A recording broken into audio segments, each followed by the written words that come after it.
Capítulo 4. La red que sostiene la fertilidad. Imagine por un momento que alguien le entrega 2 puñados de suelo. A simple vista parecen similares, mismo color, textura parecida. Incluso un análisis rápido podría mostrar valores químicos cercanos. Sin embargo, uno de esos suelos produce plantas vigorosas, resiste mejor las sequías, infiltra el agua con facilidad y mantiene una actividad biológica intensa. El otro parece cansado. Produce, sí, pero depende cada vez más de intervenciones externas, más fertilizantes, más correcciones, más esfuerzo. La pregunta es inevitable. ¿Qué diferencia realmente a un suelo del otro? Durante mucho tiempo se creyó que la respuesta estaba únicamente en los nutrientes. Si un suelo tenía más nutrientes, era fértil. Si tenía menos, era pobre. La idea parecía lógica, y en parte lo es. Las plantas necesitan nutrientes. Sin nitrógeno, fósforo, potasio, calcio, magnesio y muchos otros elementos, el crecimiento simplemente no ocurre. Pero con el tiempo, apareció una observación incómoda. 2 suelos con cantidades similares de nutrientes podían comportarse de maneras muy diferentes. 2 campos vecinos podían recibir tratamientos parecidos y aún así responder de forma distinta. Algo más estaba ocurriendo. Algo que no podía explicarse únicamente contando elementos químicos. Y fue entonces cuando comenzó a tomar fuerza una idea que hoy resulta fundamental para comprender el suelo vivo. La fertilidad no es una cosa, es una relación, o mejor dicho, es el resultado de una enorme red de relaciones, porque un nutriente por sí solo no produce fertilidad. Necesita estar disponible, necesita circular, necesita llegar a las raíces en el momento adecuado, necesita formar parte de procesos físicos, químicos y biológicos que permitan su utilización. La fertilidad entonces no reside únicamente en lo que existe, reside también en cómo se conecta. Pensemos en una ciudad. Una ciudad puede tener abundancia de recursos, agua, alimentos, energía, personas capacitadas, pero si las carreteras están cortadas, si los sistemas de distribución fallan y si la comunicación se interrumpe, esos recursos dejan de generar bienestar. No basta con tenerlos, deben poder moverse, deben poder relacionarse. En el suelo ocurre algo parecido. La fertilidad depende tanto de los recursos como de las conexiones que permiten utilizarlos. Y aquí aparece una de las ideas más importantes de toda esta serie. La naturaleza funciona mediante redes, no mediante elementos aislados. Nuestra mente suele pensar en objetos, una planta, un mineral, una raíz, una lombriz, una bacteria, pero la naturaleza piensa de otra manera. La naturaleza trabaja con relaciones. La raíz no puede comprenderse sin el suelo. El suelo no puede comprenderse sin los microorganismos. Los microorganismos no pueden comprenderse sin la materia orgánica. La materia orgánica no puede comprenderse sin la energía capturada por las plantas, y las plantas no pueden comprenderse sin la luz solar. Todo está conectado, todo forma parte de una misma historia. Quizás por eso la fertilidad resulta tan difícil de reducir a una sola variable, porque emerge de múltiples procesos simultáneos. Ahora observemos algo extraordinario. Cada mañana, cuando sale el sol sobre un campo, comienza un flujo de energía que sostendrá gran parte de la vida del suelo. Las hojas capturan luz, transforman energía solar en compuestos orgánicos, y una parte de esa energía viaja hacia las raíces. Hasta aquí la historia parece conocida. Lo sorprendente es lo que ocurre después. Las raíces no utilizan toda esa energía para sí mismas. Una parte importante es liberada hacia el suelo. Azúcares, aminoácidos, compuestos orgánicos diversos. En otras palabras, las plantas alimentan activamente a una parte de la comunidad que vive bajo tierra. Piense en eso por un momento. Una planta que aparentemente crece sola está invirtiendo energía en organismos que ni siquiera vemos. ¿Por qué haría algo así? Porque esos organismos no son simples acompañantes, forman parte del sistema que la ayuda a sobrevivir. Algunos facilitan la disponibilidad de nutrientes, otros mejoran la estructura del suelo, otros contribuyen a la protección frente a ciertas enfermedades, otros participan en la construcción de agregados estables. La planta entrega energía, la comunidad del suelo aporta funciones, y de esa relación emerge algo más grande que la suma de las partes, la fertilidad. Observe cómo cambia la imagen. Ya no estamos frente a un depósito de nutrientes, estamos frente a una economía biológica, una economía donde circulan energía, materia e información, una economía donde cada participante cumple un papel y donde la salud del sistema depende de la calidad de las relaciones. Por supuesto, esto no significa que los nutrientes dejen de importar. Importan, y mucho. Un suelo extremadamente pobre en fósforo seguirá teniendo limitaciones aunque posea una comunidad biológica diversa. Un suelo con problemas severos de acidez seguirá enfrentando restricciones. Un suelo degradado físicamente seguirá teniendo dificultades.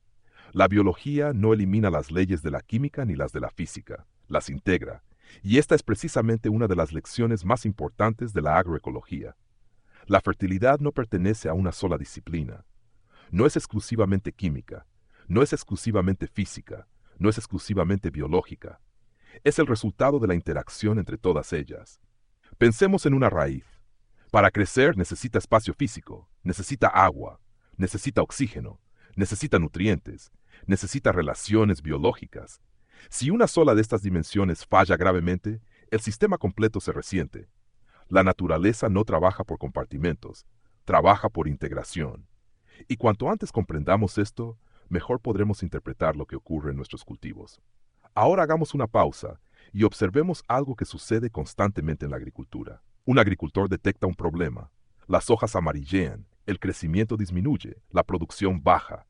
La reacción inmediata suele ser buscar una causa única, una deficiencia específica, un nutriente faltante, una plaga determinada. Y a veces la causa realmente es simple, pero muchas otras veces la realidad es más compleja, porque los sistemas vivos rara vez responden a una sola variable.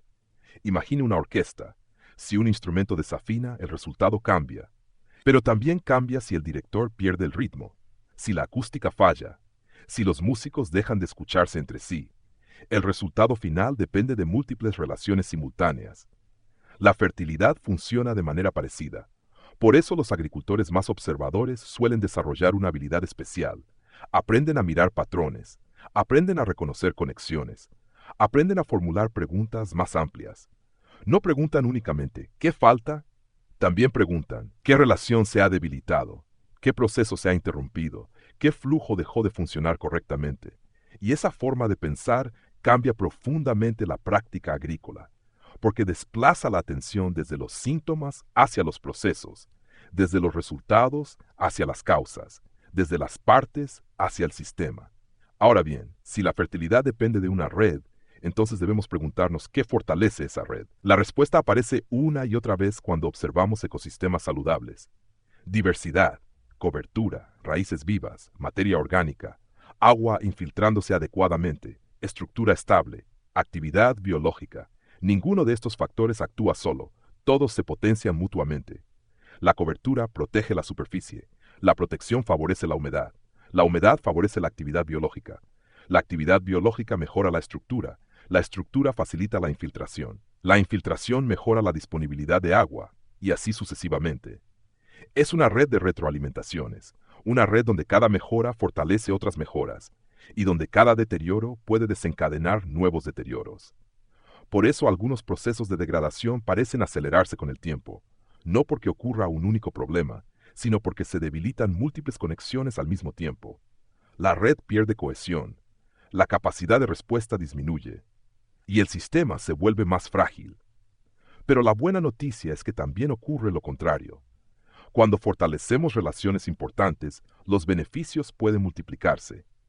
La naturaleza posee una notable capacidad de reorganización, una capacidad que ha demostrado durante millones de años. No es instantánea, no es mágica, no elimina todas las limitaciones, pero existe, y comprenderla cambia nuestra forma de trabajar, porque empezamos a dejar de pensar únicamente en productos y comenzamos a pensar en condiciones. En lugar de preguntarnos solamente qué agregar al suelo, empezamos a preguntarnos qué condiciones favorecen el funcionamiento de la red. Y esa pregunta suele conducir a decisiones más profundas, más duraderas, más alineadas con los procesos naturales. Llegados a este punto podemos comprender algo fundamental. La fertilidad no es un objeto escondido dentro del suelo, no es una sustancia misteriosa, no es un número aislado en un análisis. La fertilidad es una propiedad emergente, una consecuencia de innumerables interacciones que ocurren simultáneamente.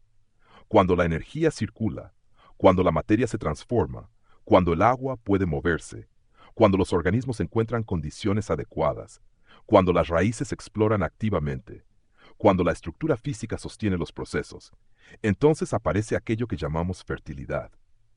Y quizás esa sea una de las lecciones más importantes de este viaje. La vida no construye sistemas fuertes acumulando elementos aislados, los construye fortaleciendo relaciones. Pero todavía queda una pregunta fascinante por responder. Sabemos que existe una red, sabemos que la fertilidad emerge de ella, sabemos que la energía y la materia circulan constantemente. Sin embargo, aún no conocemos con suficiente detalle a los habitantes que mantienen funcionando esa inmensa maquinaria biológica. ¿Quiénes son? ¿Qué hacen exactamente? ¿Cómo participan en la construcción cotidiana de la fertilidad? Y lo más sorprendente de todo, ¿cómo puede una comunidad tan pequeña sostener procesos tan enormes? Esa será la puerta de entrada al próximo capítulo, porque ha llegado el momento de conocer a los verdaderos trabajadores del sistema.